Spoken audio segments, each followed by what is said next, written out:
الحمد لله رب العالمين والعاقبة للمتقين والصلاة والسلام على أشرف الأنبياء والمرسلين وعلى آله الطيبين الطاهرين الهادين وأصحابه الأكرمين أجمعين. أما بعد فأعوذ بالله من الشيطان الرجيم. بسم الله الرحمن الرحيم. ولا تهنوا ولا تحزنوا وأنتم الأعلون إن كنتم مؤمنين. صدق الله مولانا العلي العظيم وصدق رسوله النبي الأمين الكريم ونحن على ذلك لمن الشاهدين والشاكرين والحمد لله رب العالمين. معزز ومکرم سامعین کرام، بزرگان محترم، برادران ملت اسلامیہ، السلام علیکم ورحمۃ اللہ وبرکاتہ۔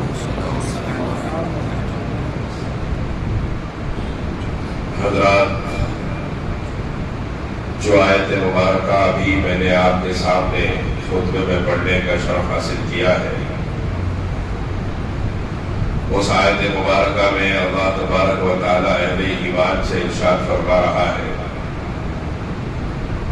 کہ تم غم مت کرو، نہ خوف کھاؤ،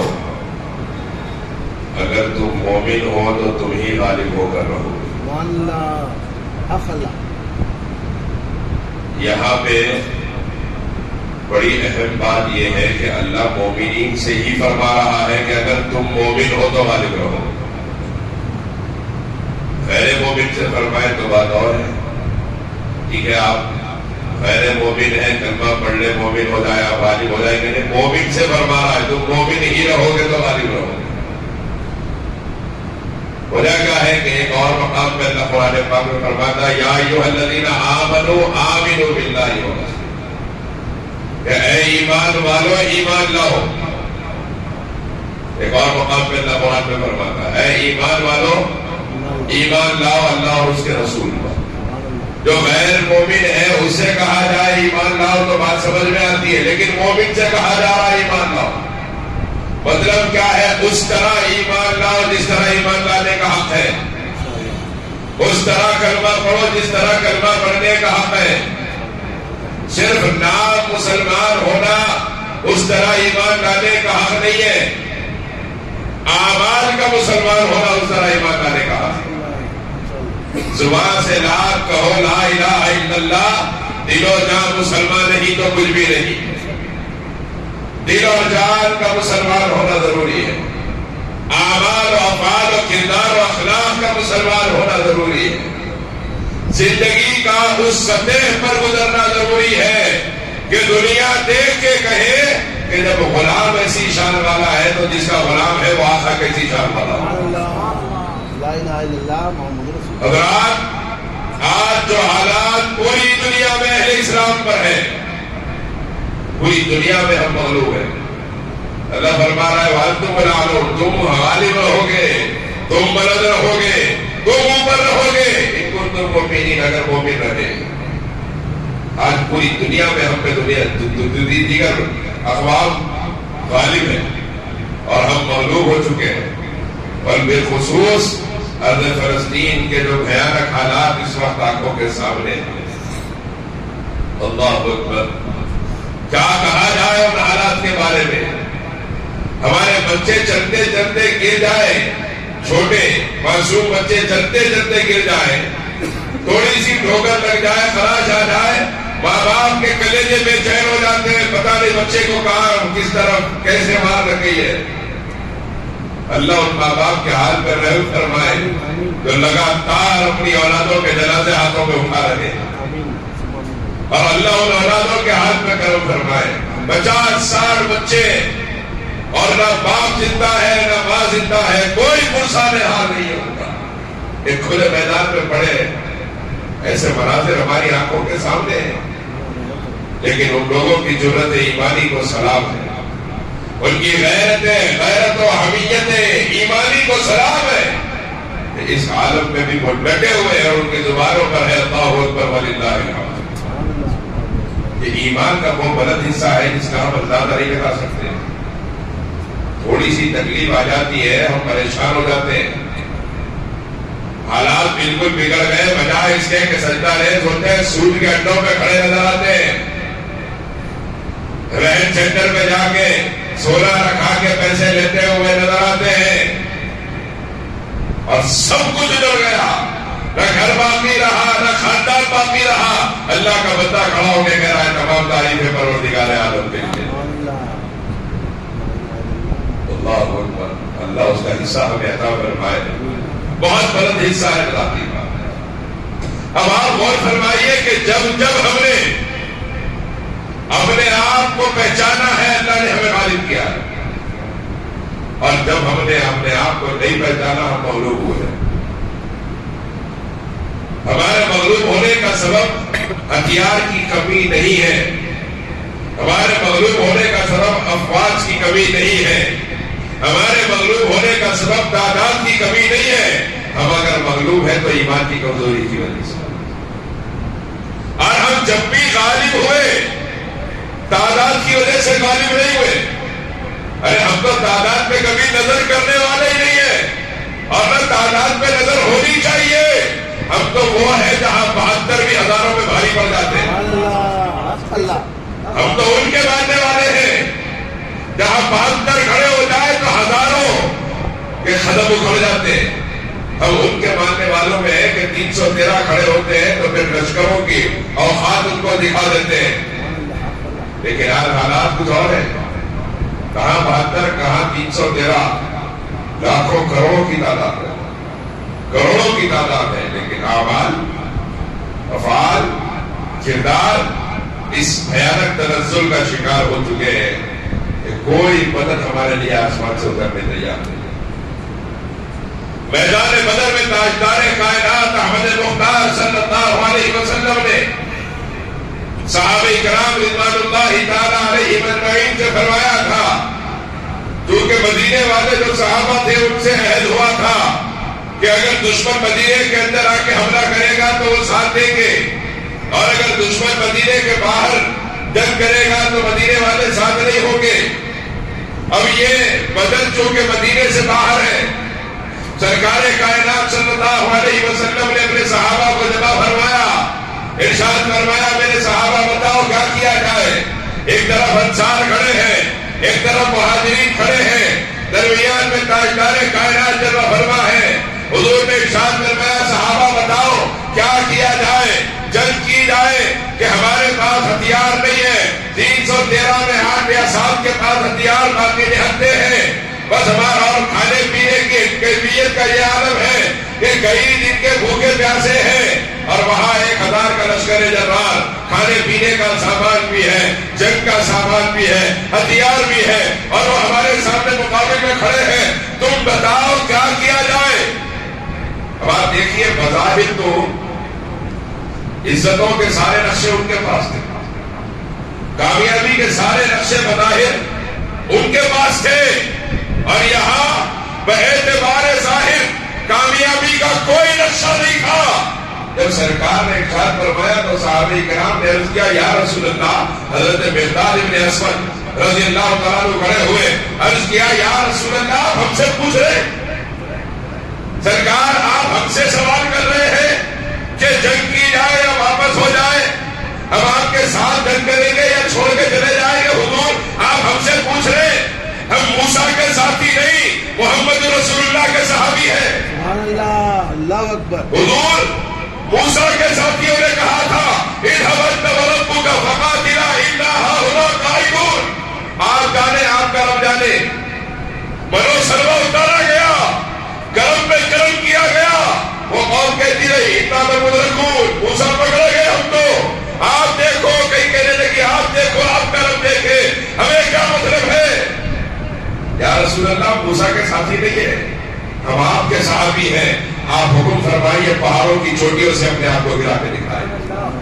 آپ اشارہ فرمائیے ٹھاٹے مارتے ہوئے سمندروں میں چھلانگ لگا کے دکھائیں گے.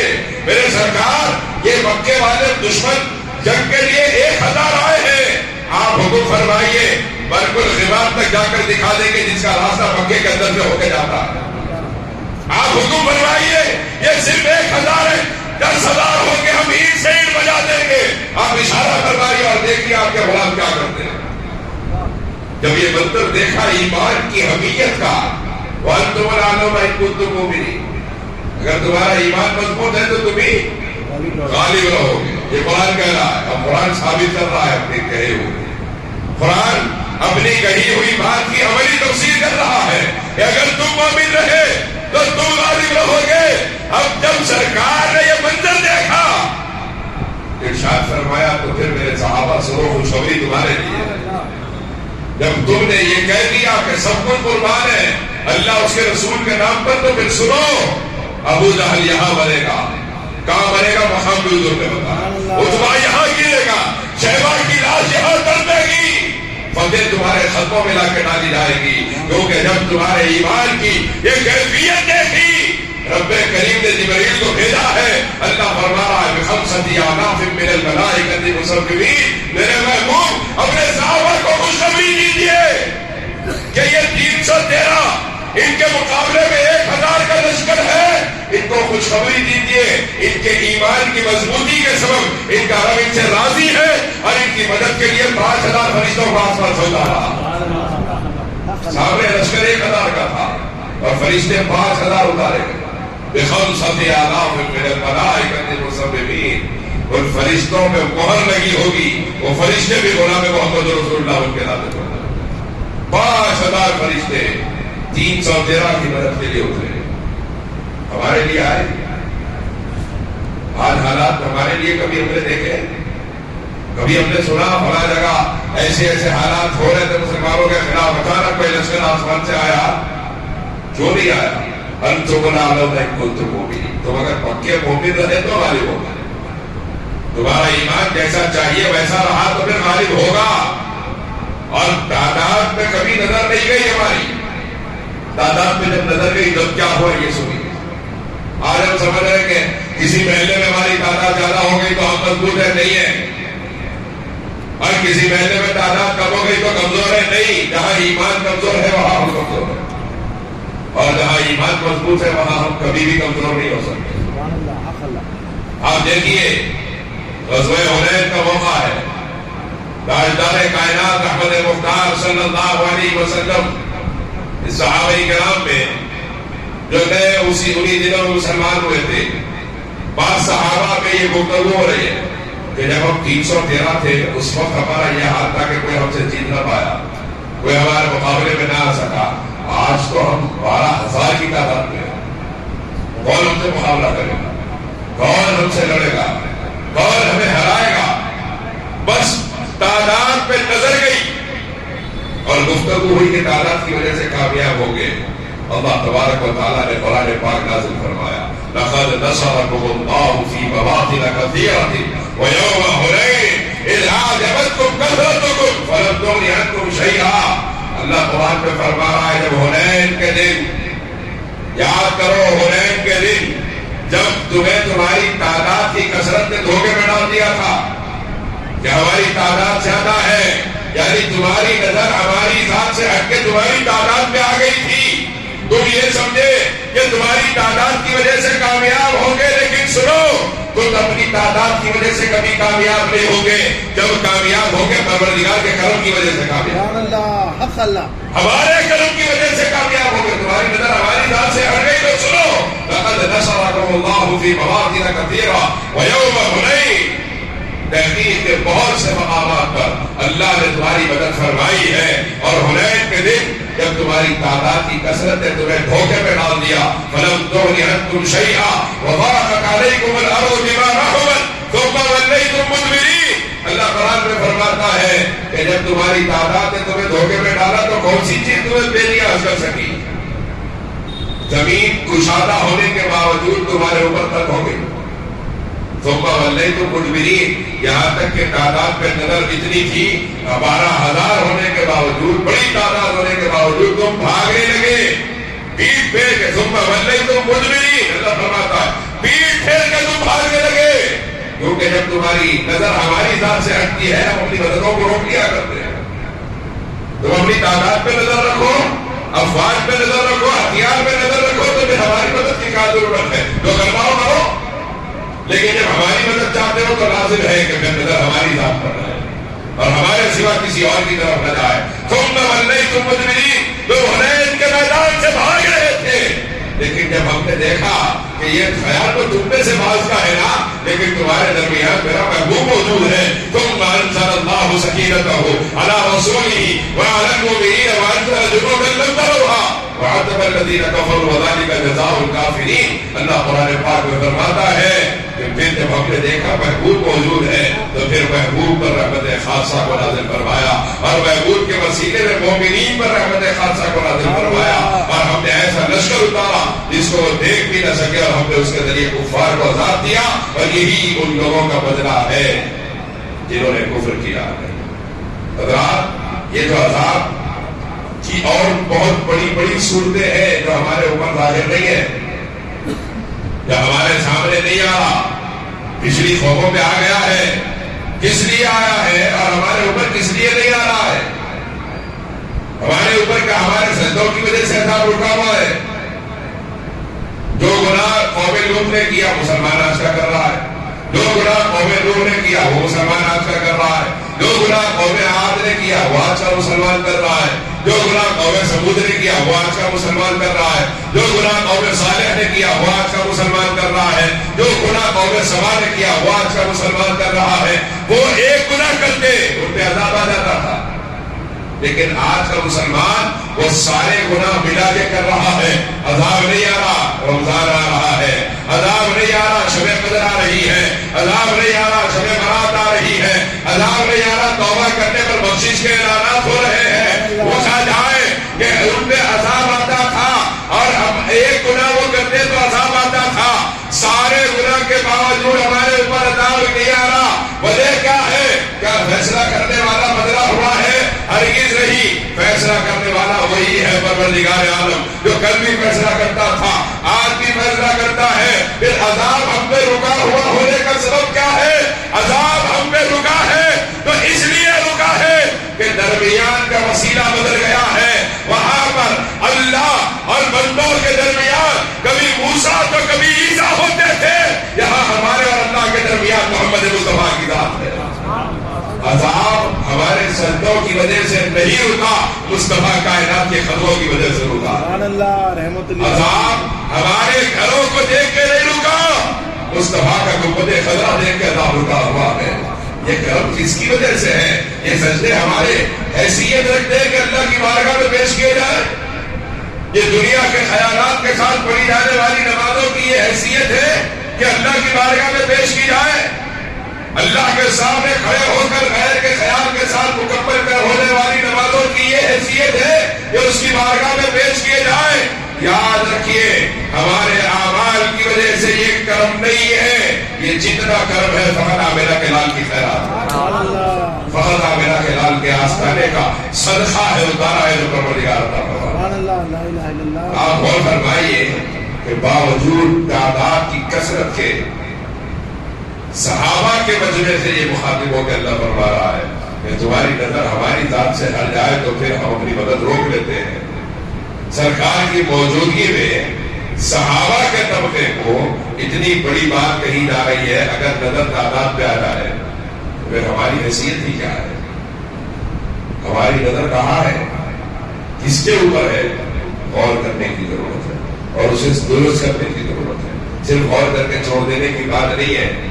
آپ غور کیجئے، جب بھی ہمارے اوپر کرم ہوا ہے، جب بھی ہمارے اوپر کرم ہوا، اس وجہ سے ہوا ہے کہ ہماری نظر پروردگار عالم کی ذات پر ہے، ہماری نظر اس کے حبیب کی ذات پر نہیں، اللہ نے کرم فرمایا۔ اور جب نظر ہٹی ہے تو پھر جو حالات ہوئے ہیں وہ دنیا میں دیکھے کیسے کیسے حالات سے اہل ایمان گزرے ہیں۔ اہل فلسطین پہ یہ حالات نئے نہیں ہیں، ایسے حالات بارہا اس امت نے دیکھے، بارہا دیکھے اس امت نے، اور بارہا ایسے حالات کا مقابلہ کیا ہے، سبحان اللہ، بار بار مقابلہ کیا۔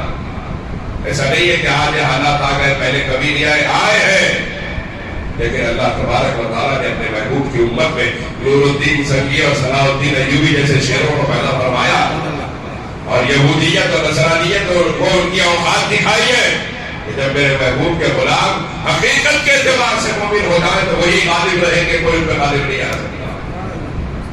جب بیت المقدس پہلی مرتبہ فتح ہوا، جتنے لوگ کہتے ہیں فتح کر رہے ہیں، آج جس بیت المقدس کے معاملے میں 57 مسلم ممالک کے حکمران اپنی بے شرمی کا اعلان کر رہے ہیں، 57 مسلم ممالک کے حکمران اپنی بے غیرتی کا اعلان کر رہے ہیں، ان کی خاموش زبانیں ان کی نامردانی کا اعلان کر رہی ہے، 57 مسلم ممالک مل کے کچھ نہیں کر پا رہے، اتنا سا ہے، اور بات تک طاقت سے کرنے کی حیثیت میں نہیں ہے۔ اللہ فرما رہا ہے وَأَنْتُمُ الْأَعْلَوْنَ إِن كُنتُم مُؤْمِنِينَ، مومن رہو گے تو غالب رہو گے۔ 57 مسلم ممالک کا امتحان، اگر ان بچوں کی لاشوں کے گرنے کو نہ روک سکا اور ان ملبوں کے نیچے سے ان کی لاشوں کو نہ نکال سکا تو لعنت ہے ایسے امتحان۔ یہ طاقت ہے نہیں کی، ٹل نہ سکتے تھے اگر جنگ میں اڑ جاتے تھے، اقبال فرماتے ہیں ٹل نہ سکتے تھے اگر جنگ میں اڑ جاتے تھے، نہ پاؤں شیروں کے بھی میدان سے اوپر جاتے تھے، تجھ سے سرکش ہوا کوئی تو بگڑ جاتے تھے، ارے دیکھ کیا چیز ہے ہم کون سے لڑ جاتے تھے، نقش توحید کا ہر دل میں بٹھایا ہم نے، زیر خنجر بھی یہ پیغام سنایا، دشت دو دشت ہے دریا بھی نہ چھوڑے ہم نے، پہلے ظلمات میں بھی دوڑا دیے گھوڑے ہم نے۔ یہ وہ قوم ہے، وہ قوم ہے۔ آج دیکھ لیا آپ کیا حالات ہے اس قوم کے، تہذیب میں نشارات و تمدن میں حلول، یہ وہ مسلم ہے جنہیں دیکھ کے شرمائے یہود، کہاں سے کس بلندی سے کس تنزل کا شکار ہوئے۔ اور جب پہلی مرتبہ بیت المقدس فتح ہوا، کتنا لشکر گیا تھا بیت المقدس فتح کرنے، کتنے ہزار آدمی تھے، صرف تنہا فاروق اعظم غلام کے ساتھ گئے ہیں، بیت المقدس کی چابیاں لے کر واپس آئے، تنہا فاروق اعظم۔ انتم الأعلون إن كنتم مؤمنين، مومن رہے تو پھر تم پہ کوئی غالب نہیں ہو سکتا، تم ہی غالب رہو گے۔ اور مومن بھی کیسی شان والا مومن ہے جس کے بارے میں میرے آقا نے ارشاد فرمایا، ساتوں آسمانوں کے فرشتوں میں ایک بھی فرشتہ ایسا نہیں ہے جو عمر کا احترام نہیں کرتا ہے، ساتوں آسمانوں میں ہر فرشتہ عمر کا احترام کرتا ہے۔ فاروق اعظم کی محبت فرشتوں کی سنت ہے۔ اب آپ غور کیجئے، حضرت ابو عبیدہ ابن جراح رضی اللہ تعالیٰ کو لشکر دے کے امیر المومنین نے روانہ فرمایا بیت المقدس فتح کرنے کے لیے۔ میں یہ بتانا چاہ رہا ہوں کہ بیت المقدس سے ہمارا رشتہ کیا ہے اور اس سے ہمارا تعلق کیا ہے اور وہ کیسے لوگوں کے حوالے کیا گیا، یہ سمجھنے کی ضرورت ہے کہ جب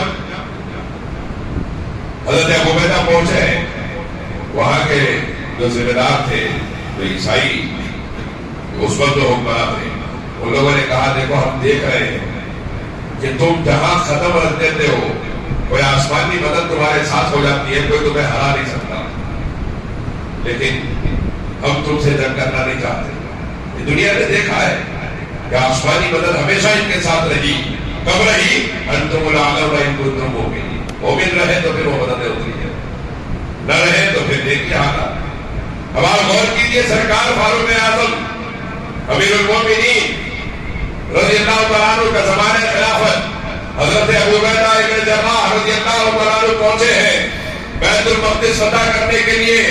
وہاں جا کے ان لوگوں سے گفتگو کی تو انہوں نے کہا ہم تم سے جنگ کرنا نہیں چاہتے، بس ایسے ناک، ایسی آنکھ، ایسا کان، ایسا چہرہ، ایسے قد والا ایک آدمی ہے جس کا تذکرہ ہماری آسمانی کتابوں میں کیا گیا ہے، اس کو تم اگر ہمارے سامنے لے کر آ جاؤ، ہم بیت المقدس کی چابیاں تمہارے حوالے کر دیں۔ حضرت ابو عبیدہ فرماتے ہیں میں سمجھ گیا کہ یہ کوئی اور نہیں ہے، امیر المومنین فاروق اعظم ہے۔ آپ یہاں حضور کے غلاموں کی شان دیکھیے، سرکار کی نسبت پر سرکار کا کرم دیکھیے، اللہ کا احسان دیکھیے کہ سرکار کے غلاموں کی کیفیت کو بھی پچھلی آسمانی کتابوں میں ذکر کیا گیا، اور سرکار کے غلاموں کے ناگ نقشے کو اللہ نے نبیوں کے سامنے بیان فرمایا ہے، نبیوں کے سامنے۔ آسمانی کتاب تو وہی ہوتی ہے جو نبی پہ اتری ہے، نبیوں کے سامنے اللہ نے مصطفیٰ کے غلاموں کا تذکرہ فرمایا۔ اگر مومن رہے تو یہ شان ہے. انتم الاعلم ان کنتم مؤمنین. اب آپ دیکھیے کہ امیر المومنین نے جب روانہ کیا، ان لوگوں نے جب نقشہ بیان کیا تو حضرت ابو عبیدہ فرماتے ہیں کہ میں سمجھ گیا یہی ہے، یہ نقشہ تو امیر المومنین فاروق اعظم کا ہے. اور فوراً انہوں نے خادم دوڑایا جا کے امیر المومنین سے کہنا کہ یہ لوگ بغیر جنگ کیے بیت المقدس ہمارے حوالے کرنے تیار ہیں، بس آپ تشریف لے آئیں. امیر المومنین سرکار فاروق اعظم رضی اللہ تعالیٰ عنہ نے رفتے سفر بالا، ایک غلام ساتھ میں ہے، ایک معمولی اونٹ اس پہ کجاوا، ایک اونٹ اس پہ معمولی کجاوا پڑا ہوا ہے، اور غلام سے ارشاد فرمایا ہے کہ ایک منزل میں اونٹ پر بیٹھوں گا اور تو نکیل پکڑ کے چلے گا، اور ایک منزل تو اونٹ پر بیٹھے گا، میں نکیل پکڑ کے چلوں گا. اور 17 پیوندے وہ لباس پر جو پہن کے فاروق اعظم چلے ہیں. 900 شہروں کا بادشاہ بیت المقدس فتح کرنے جب گیا ہے 17 پیوند والا لباس پہن کے گیا. جب بیت المقدس کے قریب پہنچے سرکار فاروق اعظم ایک منزل پہلے حضرت ابو عبیدہ آئے، عرض کرنے لگے امیر المومنین آپ جس اونٹ پر سوار ہے یہ مایوب سواری سمجھی جاتی ہے. ان لوگوں کے پاس جن کے پاس ہم جا رہے ہیں آپ گھوڑے کو اختیار فرمائیے. آپ نے قبول فرمایا. پھر کہنے لگے 900 شہروں کا 30 لاکھ مربع میل پر تنہا حکومت کرنے والا بادشاہ 17 پیوند والا لباس پہن کے آئے گا تو کیسے ہوگا؟ امیر المومنین آپ بغیر پیوند کا لباس اختیار فرما لیجیے. وہ بھی قبول فرما لیا. بغیر پیوند والا لباس پہن کر گھوڑے پر بیٹھے کچھ دور گئے، گھوڑے سے چھلانگ لگا دی، نیچے اتر گئے. فرمایا ابو عبیدہ میرے کپڑے میری سواری میرے حوالے کر دے، میں اس حال میں اپنے دل کو اپنے اللہ سے ہٹا ہوا محسوس کر رہا ہوں. وجہ کیا ہے؟ کیا بغیر پیوند کے کپڑوں میں اللہ سے ہٹ جاتا ہے انسان، یا گھوڑے کی سواری کی وجہ سے اللہ سے ہٹ جاتا ہے؟ نہیں. وجہ بیان فرمائی. اللہ سے ہٹتا ہوا کیوں محسوس کیا؟ ارشاد فرمایا ابو عبیدہ تو یہ سمجھتا ہے کہ ہماری عزت اچھی سواریوں کی وجہ سے یا اچھے لباس کی وجہ سے ہے؟ ہماری عزت کیا ہے؟ ارے ہم تو وہ تھے کہ کوئی ہمارے اوپر حکومت کرنا بھی نہیں چاہتا تھا. ہماری عزت اچھی سواریوں کی وجہ سے نہیں ہے، ہماری عزت اچھے لباس کی وجہ سے نہیں ہے، ہماری عزت اونچے مکانات کی وجہ سے نہیں. ابو عبیدہ اگر ہماری عزت ہے تو فہد آمنہ کے لال کی غلامی کی وجہ سے. ہماری عزت ہے تو سرکار مدینہ کی غلامی کی وجہ سے ہے. تو سمجھتا ہے کہ ہماری عزت دنیا کی وجہ سے ہے. آج تو حال یہ بڑی گاڑی میں بیٹھ گئے تو کیفیت بدل جاتی ہے، اگرچہ کہ مان کے بیٹھے ہو کے بڑی کیفیت بدل جاتی ہے. کوئی دوست بڑی گاڑی لایا تو اس کے ساتھ گاڑی میں بیٹھ کے جاتے ہوئے سینہ چوڑا ہو جاتا. یہ سرکار نے غلاموں کی شان ہے. سائیکل پہ رہے تو الگ کیفیت ہے، بائک پہ رہے تو الگ کیفیت ہے، کار میں رہے تو الگ کیفیت ہے، کرائے کے گھر میں الگ کیفیت ہے، ذاتی گھر میں الگ کیفیت ہے. سرکار کے غلام کی شان ہے.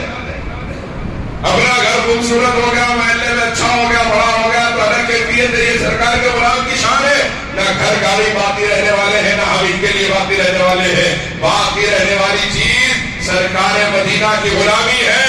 اور جس نے مصطفیٰ کا دعوت یہاں مضبوطی سے تھام لیا وہ خبر میں بھی عزت دار ہوگا، میدان محشر میں بھی عزت دار ہوگا. اور دنیا میں عزت ہے اس کے خطوں میں لا کے ڈالی جائے. سرکار فاروق اعظم نے جب فرمایا حضرت ابو عبیدہ سے، اور یہاں تک فرمایا کہ ابو عبیدہ میں کوئلے سے خبر لیتا تمہاری، اگر تم حضور کے قریبی صحابی نہ ہوتے. تم یہ سمجھ رہے ہو کہ پیسے اور سواریوں اور کپڑوں کی وجہ سے ہماری عزت ہے؟ ہماری عزت تو حضور کی نسبت کی وجہ سے. اس کے بعد سرکار فاروق اعظم چلے بیت المقدس پہنچے. کیونکہ غلام سے پہلے ہی فرما دیا تھا کہ جب تیری باری آئے گی تو تو اوپر بیٹھے گا. اب باری غلام کے اوپر بیٹھنے کی ہے، آپ کے نیچے چلنے کی ہے. آپ نے یہ نہیں فرمایا واپسی میں جاتے وقت تم ڈبل بیٹھ جاؤ، اب ان لوگوں کے سامنے جا رہے نا میں اوپر بیٹھتا ہوں، نہیں فرمایا. آپ عدل و انصاف میں فاروقی کی شان دیکھیے. یہ نہیں فرمایا کہ اب ان کے پاس فتح کرنے جا رہا ہوں تو میرا اوپر بیٹھ کے جانا ضروری ہے، جانا نہیں میں اوپر بیٹھوں، نہیں فرمایا. سرکار فاروق اعظم نے ارشاد فرمایا تیری باری ہے اوپر بیٹھنے کی، تو ہی اوپر بیٹھے گا. کیونکہ اوپر بیٹھنا یا پیدل چلنا ہماری عزت نہیں، ہماری عزت مصطفیٰ کریم کی غلامی ہے. سرکار فاروق اعظم جب پہنچے بیت المقدس، حضرت ابو عبیدہ فرماتے ہیں ان لوگوں نے پوچھا کہ تم امیر المومنین کون ہے تمہارے؟ وہ جو اونٹ پر ہے وہ امیر المومنین ہے، یا جو لوکیل پکڑ کے چل رہے ہیں وہ امیر المومنین ہے؟ حضرت ابو ہریرہ فرماتے ہیں میں نے عرض کیا کہ جو لوکیل پکڑ کے چل رہے ہیں وہ امیر المومنین ہے، جو اونٹ پر بیٹھا ہے ان کا غلام ہے۔ بس اتنا سننا تھا۔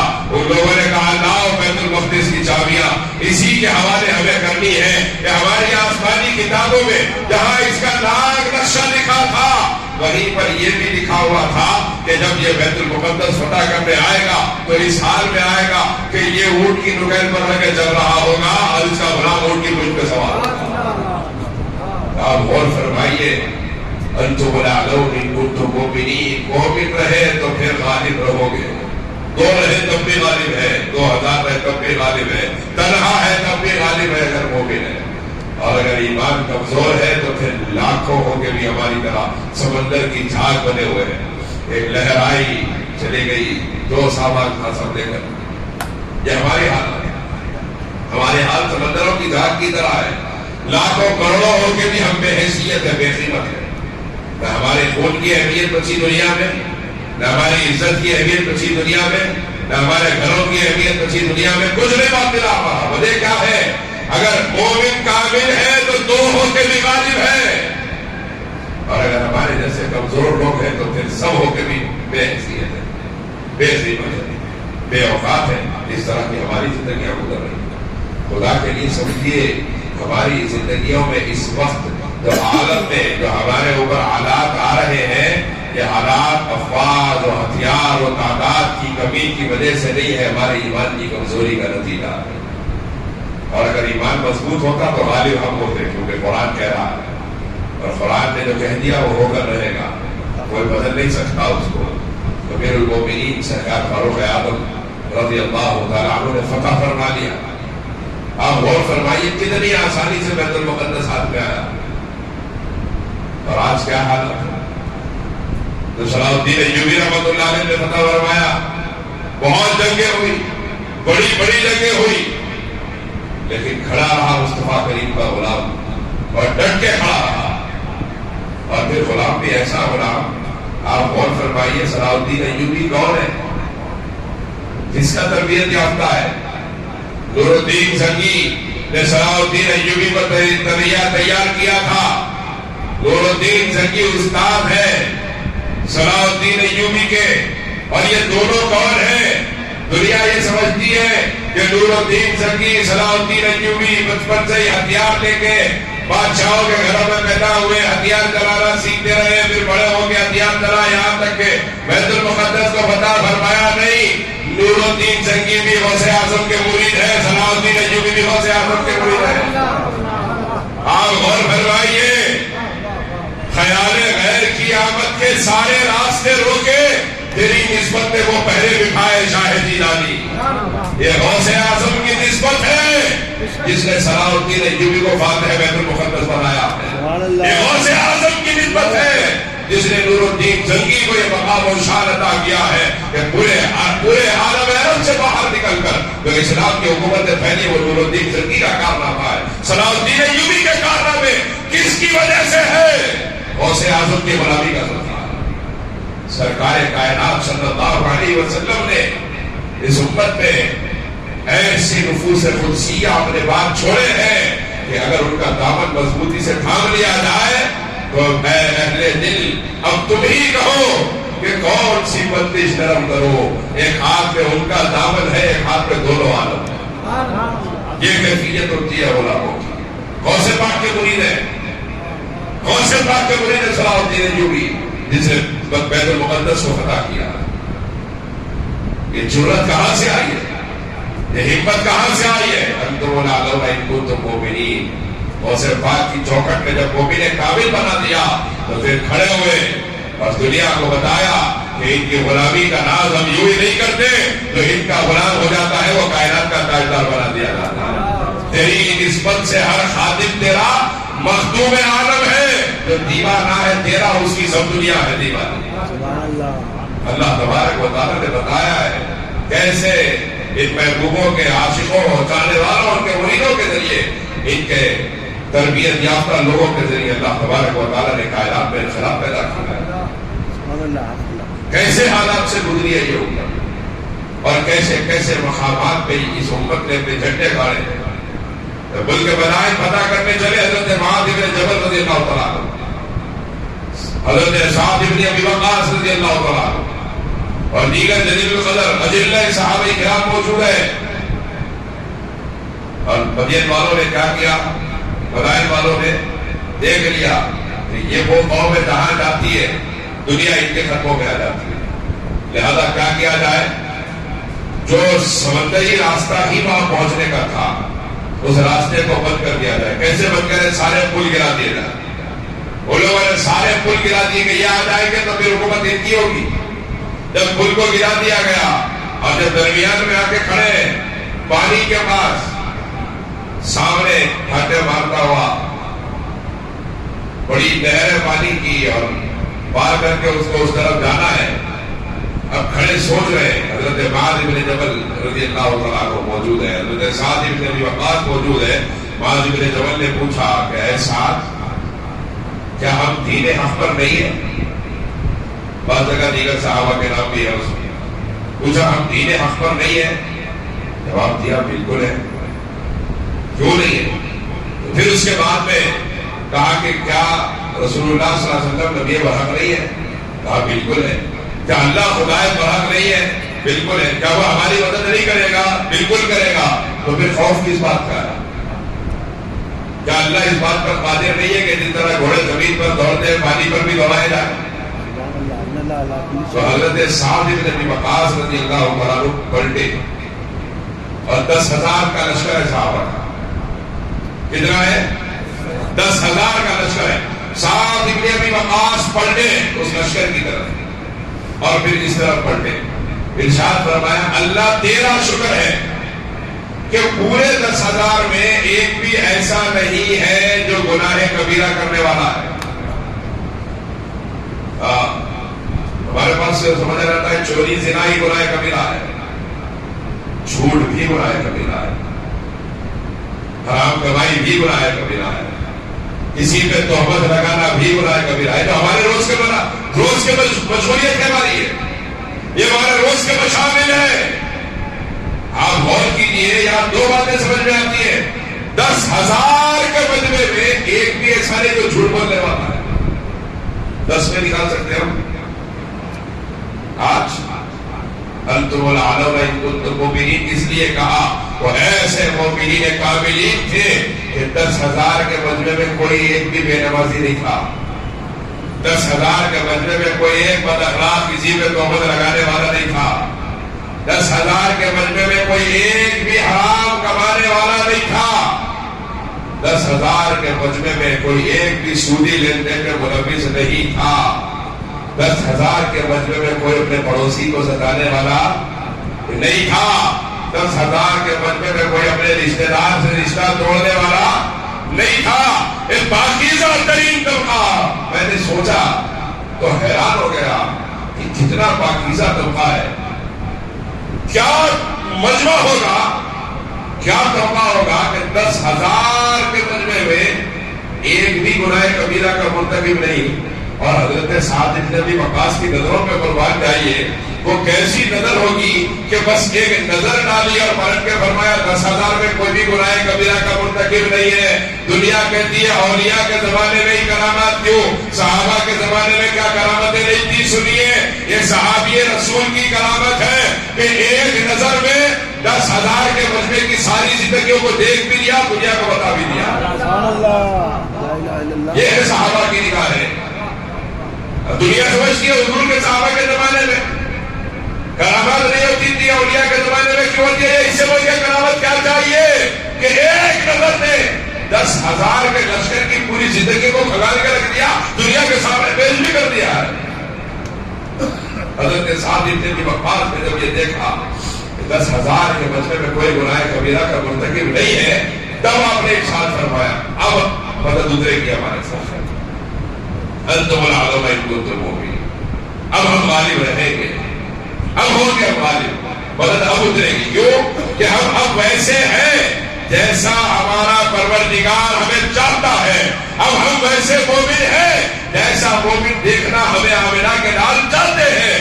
جب نکلا ہے یہ لشکر 10,000 صحابہ کرام کا لشکر جرار جب ملک مدائن کے راستے پر دریا میں دوڑ رہا ہے اور مدائن والے اپنی آنکھوں سے دیکھ کے چلا رہے ہیں دیو آمدم یہ انسان نہیں ہے، یہ تو کوئی آسمانی مخلوق ہے جو انسانوں کی صورت میں آ رہی ہے، اور دنیا حیرانی کی نظر سے یہ منظر، زمین و آسمان بلکہ دریا کا پانی حیرانی کی نظر سے یہ منظر دیکھ رہا ہے کہ جب 10,000 صحابہ کے گھوڑے پانی میں ڈالے گئے ہیں تو زمین کی طرح پانی میں دوڑتے ہوئے نظر آئے ہیں، اور جب پانی دریا پار کر کے گئے صحابہ فرماتے ہیں بعض گھوڑوں کے پیروں میں تھوڑے سے پانی کے چھینٹے نظر آئے، اس کے علاوہ کسی پہ کچھ بھی نظر آیا نہیں۔ سبحان اللہ، حق اللہ۔ اسی کو اقبال نے کہا 10 نے دریا بھی نہ چھوڑے ہم نے، بحر ظلمات نے بھی دوڑا دیے گھوڑے ہم سے۔ سبحان اللہ۔ انتم الاعلون کنتم مومنین، مومن رہے تو پھر تم پہ کوئی غالب نہیں آ سکتا،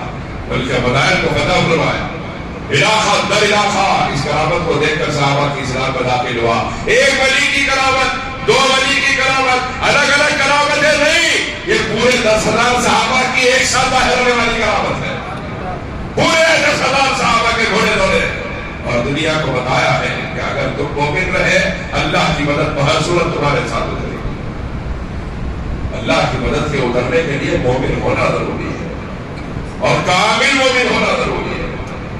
اور جب دنیا نے دیکھا شہر بغداد میں سرکار غوث الاعظم پیران پیر سیدنا شیخ عبد القادر جیلانی رحمۃ اللہ علیہ نے ارشاد فرمایا تھا آخری خطبات میں غوث پاک کے، آپ نے ارشاد فرمایا لوگوں توبہ کرو، میں دیکھ رہا ہوں بات کو میں ختم کی طرف لے جا رہا ہوں، میری طبیعت کافی ناساز ہے اور ڈاکٹر نے زور سے گفتگو سے منع کیا ہے، کان میں شدید درد ہے، تھوڑی دیر اور آپ حضرات کی درمیان رہوں گا انشاءاللہ۔ پھر یہاں سے مجھے اثر سے پہلے کشن باغ کے علاقے میں خطاب کے لیے پہنچنا ہے اور اثر سے پہلے خطاب مکمل بھی کرنا ہے وہاں، تھوڑی دیر اور آپ حضرات کے درمیان کچھ اہم بات، آخری باتیں عرض کر رہا ہوں کہ آپ دیکھیے جب ہم مومن نہ رہے تو بربادیوں کی مثال کیا ہے۔ پیران پیر نے ارشاد فرمایا اپنے آخری خطبات میں اے بغداد والوں توبہ کرو، میں دیکھ رہا ہوں کہ اگر تم نے توبہ نہ کی تو تمہارے اوپر اللہ کا عذاب مسلط ہوگا، تمہارے اوپر ظالم بادشاہ مسلط ہوگی۔ اور شہر بغداد اس وقت علم کا مرکز تھا اور ولایت کا مرکز تو ویسے ہی تھا، سلطان الاولیاء جہاں جلوگر ہے اس کے سوا مرکز ولایت کو بھی کہہ سکتا ہے۔ پیران پیر نے ارشاد فرمایا بغداد والوں سنبھالو اپنے آپ کو ورنہ برباد ہو جاؤ، نہیں سنبھلے بغداد والوں۔ مشکل سے پیران پیر کے وصال سے 50-60 سال کے بعد پہاڑوں میں رہنے والی تاتاری قوم نے حملہ کیا۔ حملے کا سبب کیا تھا؟ ان کے نوجوان گھوڑے بیچنے آئے، مسلمانوں نے گھوڑے تو چھین لیے بغیر پیسے دیے ان کو واپس کر دیے۔ حکومت جب ہاتھ میں آتی ہے تو انسان اپنی اوقات بھول جاتا ہے۔ حکومت مسلمانوں کے ہاتھ میں تھی بغداد میں، تعداد مسلمانوں کی تھی، افواج مسلمانوں کے تھے، ہتھیار مسلمانوں کے ہاتھ میں تھے، سب کچھ مسلمانوں کے پاس تھا، لیکن ایمان کمزور ہو گئے تھے۔ اب ایمان کی کمزوری کیا کرتی ہے آپ دیکھیے، اور جو ان کے حالات مورخین نے لکھے ہیں اس میں ایک بات جو میں آپ کے سامنے عرض کرنا چاہتا ہوں، ایک بات بہت کامن ہے جو اس وقت کے بغداد میں تھی آج کے حیدرآباد میں، بہت کامن ہے، بہت دوسری باتیں بھی کامن ہے لیکن ایک بات خاص طور سے کامن ہے اس وقت کے بغداد میں، اس وقت کے حیدرآباد میں۔ وہ کامن بات کیا ہے؟ مورخین نے لکھا ہے کہ بغداد والے شادیوں میں کثرت سے اسراف کے عادی ہو گئے تھے، جو حیدرآباد والے ہو گئے، شاید ہی اتنی مہنگی شادیاں ہندوستان میں کہیں اور ہو رہی ہوں، شاید ہی اتنی مہنگی اور اتنے دکھاوے کی شادیاں۔ پہلے چائے بسکٹ اور چائے میں بھی شادی ہوئی ہے، مجھے بھی یاد ہے، آپ لوگوں نے تو کی ہوگی، دیکھی ہوگی۔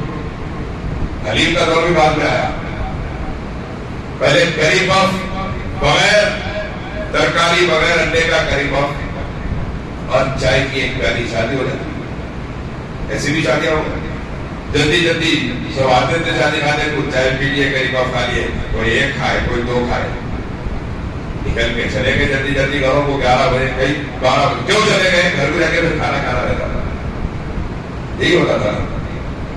ان کی آج سے 30 سال پہلے بھی جن کی ایسی شادیاں ہوئی ہیں, یا حلیم پہ ہو گئی یہ شادی, چائے غریبوں پہ ہو گئی یہ شادی, آج بھی وہ بیٹیاں جن کی اس زمانے میں شادیاں ہوئی ہیں 30-35 سال پہلے, آج وہ اپنے نواسوں کو اپنے گود میں کھلا رہی ہیں, اپنے پوتروں کو اپنے گود میں کھلا رہی ہیں, جن کی ایسی شادیاں ہوئی ہیں. اور یا 20 لاکھ کی شادیاں کرنے کے بعد 6 مہینے میں طلاق, 1 سال میں طلاق, 2 سال میں طلاق, بچہ چھوٹا لے کے آگے بیٹی گھر کو طلاق ہو رہی ہے. حاجی صاحبان کے پاس جائیے, جتنے نکاح کے لیے آ رہے ہیں اسے طلاق کے لیے آ رہے ہیں ان کے پاس. ارے ایک چائے اور غریبوں پہ شادی ہو گئی, آج ان کی نسلیں چل رہی ہیں, اور 20 لاکھ کی شادی کے بعد طلاق ہو رہا ہے. وجہ کیا ہے؟ وہ سادگی کی برکت تھی, یہ دکھاوے کی نحوست ہے. وہ سادگی کی برکت تھی اور یہ دکھاوے کی نحوست ہے. بچی والے ایسا کھلائے شادی میں, 2 آئٹم بڑھا دو گلی میں, 2 آئٹم بڑھا دو. بچہ بول رہا نہیں میں گھوڑی پہ بیٹھ کے ہی جاتا ہوں, میں تو نہیں جاتا شادی کھانے میں. ایک تو میری آنکھوں کے سامنے میں نے دیکھا گھوڑا آ گیا, گھوڑے میں نہیں گھوڑی پہ بیٹھ کے جاتا ہوں. 1 گھنٹہ پوری 12 پھیری ہوئی ہے, گھوڑی آنے کا انتظار ہوا, کھنے کے واسطے گھوڑی لانے کا انتظار ہوا. کسی کو تکلیف ہو رہی ہے, ہو رہی ہے. جس نے غلطی کی اسے تکلیف ہونی چاہیے, جس کے عمل کی وجہ سے اللہ اس کا رسول ناراض ہو, سرکار کو جس کے عمل سے تکلیف ہونی چاہیے اسے تکلیف. صحیح ہے کہ غلط ہے؟ گھوڑی کا انتظار ہو رہا ہے 1 گھنٹہ. حاجی صاحب کھڑے شادی خانے میں, ابھی گھر سے جا رہا دورا, ابھی نکلے گا ابھی, اور یہ بات 9:30 بجے ہوئی, یعنی 10:30-11 بجے دولہا آیا, 12 بجے دولہا پہنچا ہے. آدھے سے زیادہ رشتے دار بی پی شوگر کے پیشنٹ, کھائے کھا کے چلے گئے, بعض ناراض ہو کے بغیر کھائے چلے گئے. اس لیے دی تھی دعوت لوگوں کو ذلیل کرنے کے لیے. باجا بجا کے ناچ رہے, دونوں طرف وہ خندیلا پکڑے ہوئے مرد و خواتین ہے, بیچ میں سے نوچا جا رہے, بہت بڑا تیر مارا, بہت بڑی جنگ جیت کے آیا بیٹا ہمارا.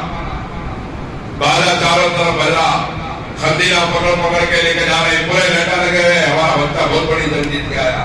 کیا کر کے آیا, کیا کرنے جا رہا؟ نکاح سنت ہے, دین ہے. خدا کے لیے اس کو اپنی دنیا کی نوستوں سے برباد مت کیجیے, اپنی دنیا داری اپنے دکھاوے کی نوست سے اس کو خراب مت کیجیے.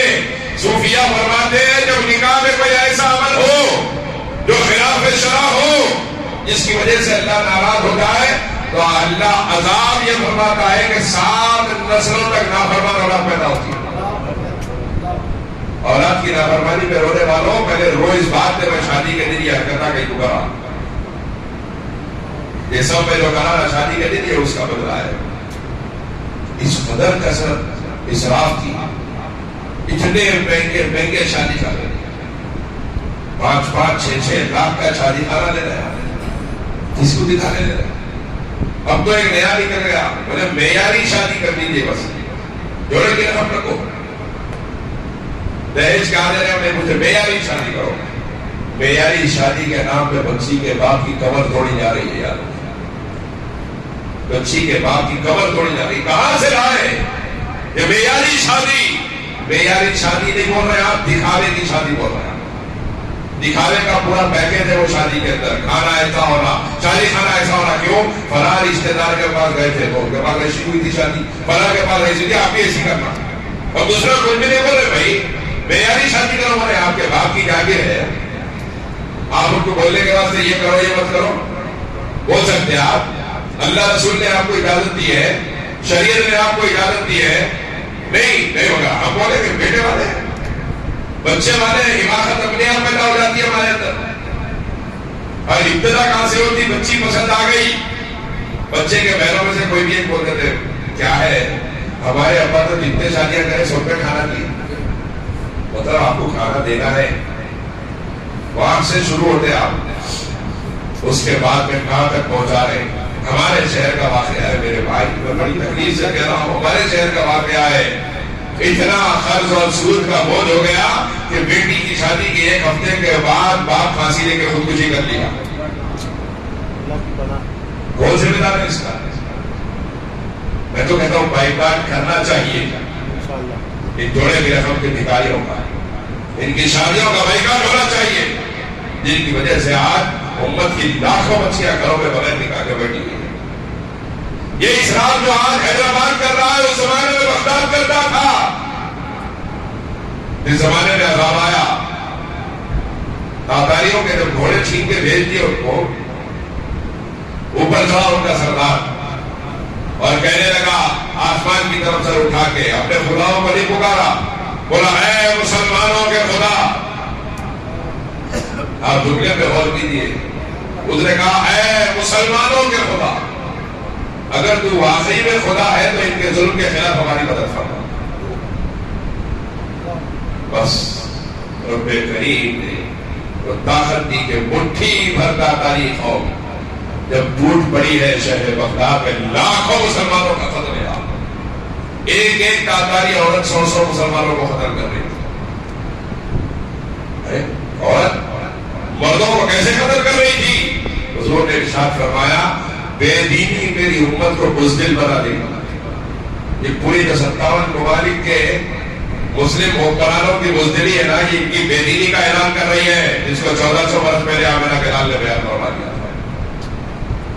تو آپ دیکھیے اس کے بعد دریائے دجلہ خون سے رنگین ہو کے بہ رہا ہے, اور ضعیف لوگ جیسے آج آ جاتے ہیں نماز کے ضعیف لوگ, اسے اس زمانے میں بھی آ جاتے تھے کچھ, وہ ہاتھ اٹھا کے دعا کر اے اللہ مدد اتار دے, اے اللہ اے 313 کے لیے مدد اتارنے والے ہمارے لیے بھی مدد اتار دے, اے صحابہ کے گھوڑوں کو زمین کی بجائے پانی میں دوڑانے والے ہمارے لیے بھی مدد اتار دے. ایک بھی مدد آسمان سے نہیں اتری, ایک بھی مدد آسمان سے نہیں اتری. اور مسلمان تعداد, حکومت, افواج, ہتھیار و مال سب رکھنے کے باوجود مغلوب ہو گئے. وجہ کیا تھی؟ انتم الاعلون ان کنتم مؤمنین. غالب ہونے کے لیے طاقتور ہونا ضروری, قوی ہونا ضروری نہیں ہے. غالب ہونے کے لیے بادشاہ ہونا ضروری نہیں ہے. غالب ہونے کے لیے مالدار ہونا ضروری نہیں ہے. غالب ہونے کے لیے خوبصورت ہونا ضروری نہیں ہے. غالب ہونے کے لیے ہتھیار والا ہونا ضروری نہیں ہے. غالب ہونے کے لیے کامل ایمان والا ہونا ضروری ہے. ان کنتم مؤمنین انتم الاعلون ان کنتم مؤمنین. جب سرکار حسین پاک کے صاحبزادے کے پاس لوگ آئے, کہنے لگے یا رسول جگر گوشہ موضوع ثقلین, آپ ہمارے ساتھ چلیے, جنگ کیجیے, ہم آپ کے ساتھ جنگ کریں گے, ہم لڑیں گے ان لوگوں سے. وہ پہاڑ کی چوٹی پہ چڑھے اور نیچے اتر آئے. ارشاد فرمایا میں تمہارا ساتھ نہیں دے سکتا. پوچھا وجہ کیا ہے؟ جواب دیا میں دیکھ رہا ہوں کہ مسلمانوں کی بدعمالیوں سے اللہ اس قدر ناراض ہو گیا ہے کہ فرشتوں کی جماعتیں مسلمانوں کے خلاف کفار کی مدد کر رہی ہیں. فرشتوں کی جماعتیں, فرشتوں کے لشکر مسلمانوں کے خلاف کفار کی مدد کر رہے ہیں. یہ حالات معمولی نہیں ہے برادران عزیز. آج وہاں آئے کر یہاں بھی آ سکتے ہیں, یہ حالات کہیں بھی آ سکتے ہیں. یہ ہمارے ایمان کی کمزوری کے نتائج. خدا کے لیے آج ارض فلسطین کے حالات پوری امت مسلمہ کو رجوع اللہ کی دعوت دے رہے ہیں. پوری امت کو حالات فلسطین توبہ کی دعوت دے رہے ہیں. توبہ کیجیے, اللہ کی طرف رجوع کیجیے, اپنے آپ کو مومن کامل بنانے کے لیے علماء ربانی کی صحبت اختیار کیجیے, اور کسی پیر کامل کا دامن تھامیے, کسی شیخ طریقت کی غلامی میں رہیے. آپ مومن رہے تو پھر آپ پہ کوئی غالب نہیں آ سکتا. آپ کی کائنات پہ غالب رہے گے انشاءاللہ. اس طرح ہمیشہ اہل ایمان رہے. خدا کے لیے فلسطین کے حالات کو دیکھ کر اپنی زندگیوں کو بدلیے اور ان کے لیے دعا کیجیے. ہمارے پاس کچھ ہے بھی نہیں دعا کے لیے, دعا کے سوا ان کے لیے دعا ہی کر سکتے ہیں. ان معصوم بچوں کے لیے جو اپنے ماں باپ کو تلاش کر رہے ہیں, 2-2, 3-3 سال کے بچے سڑکوں پہ اپنے ماں باپ کو ڈھونڈ رہی ہیں ان کی آنکھیں, لیکن نہ ماں زندہ ہے نہ باپ زندہ ہے. یہ معمولی کیفیت نہیں ہے. بچہ شادی خانے میں 10 منٹ نظر نہیں آیا تو ماں باپ کو بہت سامنے نظر آتی. کیا حالات ہوتی ان ماں باپ کے جو اپنے بچوں کے جنازے الحمدللہ رب العالمین کہتے ہوئے اٹھا رہے ہیں. ان کی غیرت و حمیت ایمانی کو سلام ہے، سبحان اللہ، ان کی جرأت مردانہ کو سلام ہے۔ اللہ تعالیٰ ان کی جرأت و غیرت و حمیت ایمانی کے حصے ہمیں بھی عطا فرمائے۔ آمین آمین ہمیں اللہ توبہ کی توفیق عطا آمین آمین فرمائے۔ اللہ اپنے کرم سے میرے مالک تو اہل فلسطین کا مددگار بن جا۔ آمین اے اللہ تو اپنے کرم سے ان کے حال میں نگاہ کرم فرما۔ اے اللہ بچوں کے پیر میں کانٹا ڈب جائے، مار لگ جائے، جب بے چین ہو جاتے ہیں میرے مالک، اپنے بچوں کے ہاتھ پیر کٹے ہوئے جنازے جو ماں باپ اٹھا رہے میرے مالک ان کے حال پہ رحم فرما۔ مالک تو مددگار بن جا، تو محافظ بن جا۔ تیری عزت کی قسم اگر تو مددگار ہو جائے تو پھر کسی کی مدد کی ضرورت نہیں ہے، اور اگر تو نے کرم نہیں فرمایا تو کون کرم فرمائے گا؟ ایک امتی کو تکلیف ہو جائے، تیرے حبیب پوری رات مرد کے روتے تھے میرے مالک، آج تو ہزاروں امتیوں کا یہ حال ہے، تیرے حبیب کو کتنی تکلیف ہو رہی ہوگی، تیرے حبیب کی وجہ سے ہمارے حال میں کرم فرما۔ تیرے حبیب کے آستانے کا صدقہ اتارا عطا فرما، تیرے محبوب کے گنبد خضرا کا صدقہ عطا فرما۔ اے اللہ تو اہل فلسطین کا، سارے عالم میں ساری امت کا میرے مالک تو نگہبان ہو جا، دشمنوں کو نیز کو نابود کر دے، ان کو ان کے کیفرے کے نام تک پہنچا۔ اے اللہ ہماری غیرت و حمیت ایمانی جو کمزور ہو گئی ہے اسے طاقتور بنا دے۔ اے اللہ جو باتیں آج سنی ہے اس کے عمل کی توفیق عطا فرما۔ اے اللہ توبہ کی توفیق عطا فرما، اتباع شریعت و سنت کے مطابق زندگی گزارنے کی توفیق عطا فرما۔ آمین بحق سید المرسلین وآخر دعوانا الحمدللہ۔